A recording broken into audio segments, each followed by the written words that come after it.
Hi பிள்ளைங்களா, வணக்கம். உங்கள் சத்தியம்மா. என்னன்னு கேட்டிங்கன்னா, வைகாசி பௌர்ணமி நாளில் சிவபெருமான் நெற்றிக்கண்லேருந்து 6 தீப்பொறிகள் வந்துச்சான். அப்படியே அந்த அந்த 6 தீப்பொறிகளும் தான் சரவண பொய்கள் 6 குழந்தைகளாக பிறந்தது.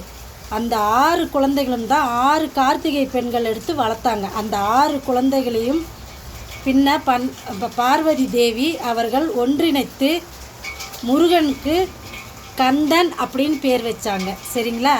அப்போ இந்த வைகாசி பௌர்ணமியில் சிவனை கும்பிட்டா அவ்வளோ ஒரு சக்தி உண்டு. சரிங்களா?